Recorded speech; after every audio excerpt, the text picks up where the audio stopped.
Penguin Random House Audio presents The Excellence Dividend, Meeting the Tech Tide with Work That Wows and Jobs That Last.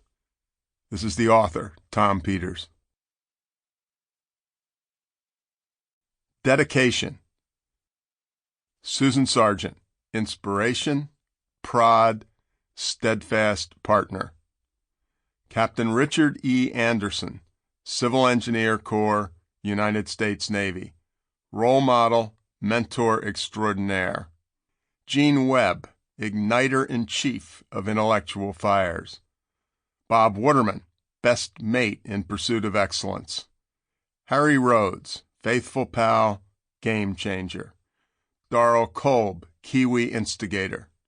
Herb Kelleher, the one and only. Richard Branson, the one and only. Anita Roddick, the one and only.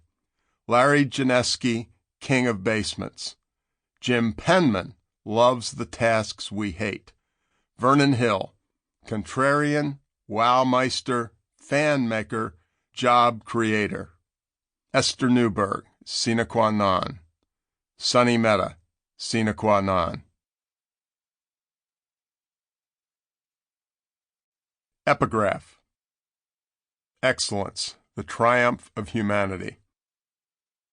Janet Dugan, a healthcare architect, took inspiration from her recent experience having an MRI scan, magnetic resonance imaging.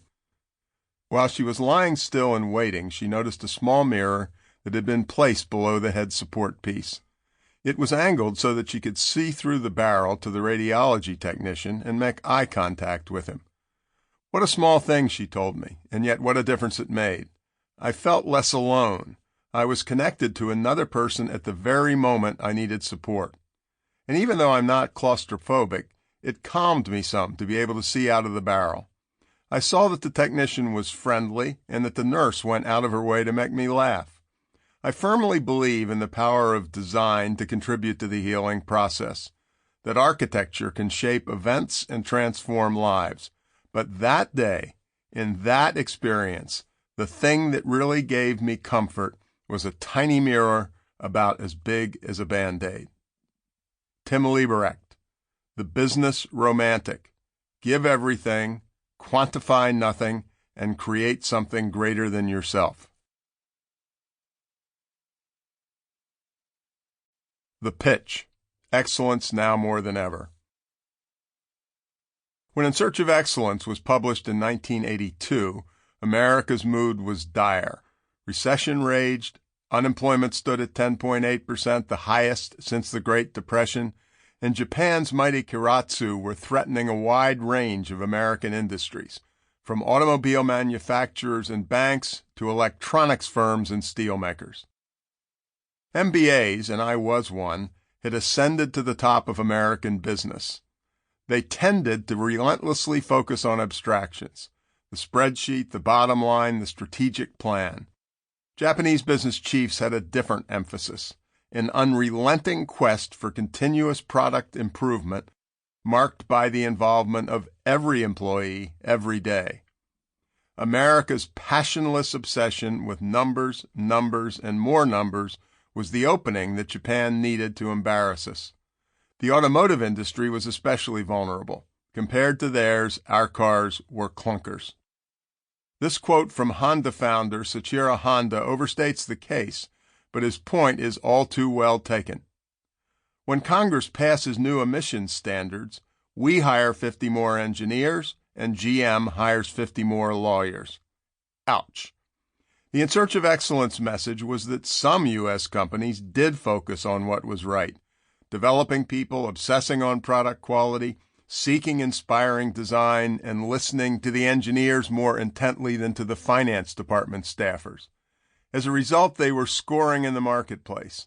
All of us, my co-author Bob Waterman and I argued, could learn from these American exemplars of excellence. I consider this book, The Excellence Dividend, arriving in an equally troubling time, to be a sequel of sorts to In Search of Excellence. Excellence 2, if you will, but more on that in a moment. Today's economy is in surprisingly good shape, given the depth of the hole that we were in 10 years ago. But there are big exceptions. in particular growing income inequality and an enormous and restless underemployed class. However, there's a larger threat looming, one that's been building for a long time, and which, over the next 5 to 15 or 20 years, is likely going to knock us back on our heels with once-in-a-century consequences. It's not globalization, it's not immigration, it's technology. Entrepreneur, venture capitalist, and Silicon Valley icon Mark Andreessen says, "Software is eating the world." An alarming Oxford University analysis claims that in the next 2 decades, nearly 50% of American white-collar jobs are at risk, either to automation or to AI, artificial intelligence. The first 30 years of advanced automation brought robots and mass layoffs to factories, and via software eliminated the jobs of those who performed routine white-collar tasks. Says Daniel Huttenlocher, Dean of Cornell Tech, the Industrial Revolution was about augmenting and replacing physical labor, and the digital revolution has been about augmenting and replacing mental labor. What's changed is that automation is no longer just occurring in the realm of repetitive tasks, whether blue-collar or white. Instead, smarter machines learn on the job, so-called deep learning, and see patterns based on enormous data troves and draw conclusions that humans can often not find. Artificial intelligence-driven devices can spot tumors on CT scans better than pathologists and radiologists. Machine learning pioneer Geoffrey Hinton said, "If you work as a radiologist, you are like Wile E. Coyote in the cartoon. You're already over the edge of the cliff, but you haven't looked down." Hinton went so far as to recommend that med schools stop training radiologists right now. AI also drives the overwhelming majority of trading in stocks and bonds. As Vasant Dar, a New York University professor and developer of hedge fund trading programs, noted, at the end of the day, you have to ask yourself what will be left for humans to do that machines can't do as well or better. Can we fight back against this likely employment apocalypse? While I hardly dismiss the impending turmoil, I run to optimism. And it is that optimism that leads me to think in terms of excellence too, focusing on the human attributes that will, if effectively deployed, likely remain beyond the realm of artificial intelligence. For example, the quality of fully engaged employees providing personalized service that makes you smile as it's delivered and creates fond memories that last. Or the design excellence that made Steve Jobs' Apple products, more driven by his months sitting quietly in Japanese gardens than by computer coding skills, worthy of the head-shaking amazement of hundreds of millions of customers. Truth be told, I've had a love affair with excellence throughout my career. I believe, and oh how deeply I believe, that excellence is far more than just an organizing business principle that can be reduced to a series of quote-unquote success traits. Excellence can be the way we live our lives, professional as well as personal, the way we support one another, particularly in difficult times. Excellence is the seemingly small acts that shout, "We care," and which linger in the memories of those we interact with, our own people, our communities, our suppliers, our customers. Here's an example that's literally close to home. Not long ago, my wife and I had 50 trees planted on the border of our property in southern Massachusetts. She's the gardener-in-chief, and I was the designated waterer-in-chief. That translated into an hour-a-day task that entailed dragging about 200 yards of heavy-duty hose hither and thither.